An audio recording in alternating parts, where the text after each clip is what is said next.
క్రమశిక్షణ గల పార్టీగా పదే పదే చెప్పుకుంటున్న టీడీపీలో వర్గ విభేదాలు రోజురోజుకు పెరిగిపోతున్నాయి. తాజాగా నెల్లూరులో ఆనం కన్నబాబు వర్గీయుల మధ్య ఘర్షణ చోటు చేసుకుంది. తమ కరకట్టను తొలగించారని ఫిర్యాదు చేసేందుకు వెళ్తుంటే స్టేషన్ ఎదుటే దాడి చేశారని ఆనం వర్గీయులు ఆరోపిస్తున్నారు. అసలు ఏం జరిగిందో మా కరెస్పాండెంట్ అమర్ అడిగి తెలుసుకుందాం. అమర్, చెప్పండి, అసలు ఏం జరిగింది? ఎవరెవరు దాడికి గురయ్యారు? వాళ్ళ పరిస్థితి ఎలా ఉంది? క్రాంతి, ఆత్మనిర్భర్ టీడీపీ ఇన్ఛార్జ్ గా ఉన్న గూడూరు కన్నబాబును ఇటీవలే తొలగించి కాంగ్రెస్ నుంచి వచ్చిన ఆనవ రామనారెడ్డికి ఆ బాధ్యతలు అప్పగించినప్పటి నుంచి ఆత్మనిర్భర్గంలో టీడీపీ నేతల విభేదాలు చాలా ఊపందుకున్నాయి. ఆత్మకూరులో పార్టీ కూడా రెండు వర్గాలుగా చీలింది. గతంలో జరిగిన టీడీపీ సంస్థాగత ఎన్నికల సందర్భంలో కూడా రెండు వర్గాలు పలుమార్లు ఘర్షణలు పడ్డాయి. మదిపాటి సమావేశంలో అయితే పరస్పరం దాడులు కూడా పాల్పడ్డారు. ఈ విషయం తెలుసుకున్న చంద్రబాబు పార్టీ ప్రయోజనాల దృష్ట్యా ఇరువురు నేతలు కూడా సమయాన్ని పాటించాలని పదే పదే చెప్పినప్పటికీ కూడా అక్కడ ఎలాంటి మార్పు లేకపోయింది.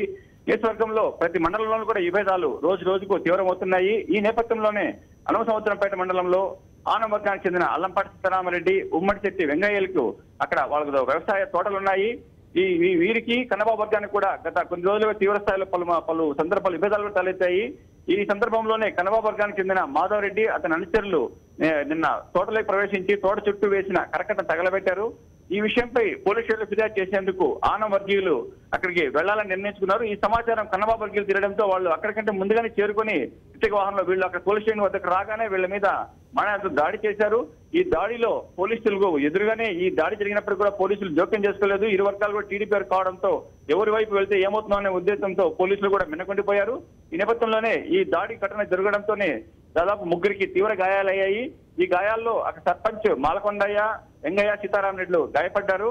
ఈ గాయాలు చూసిన ఆన వర్గీయులంతా కూడా పారిపోయారు సంఘటన స్థలం నుంచి.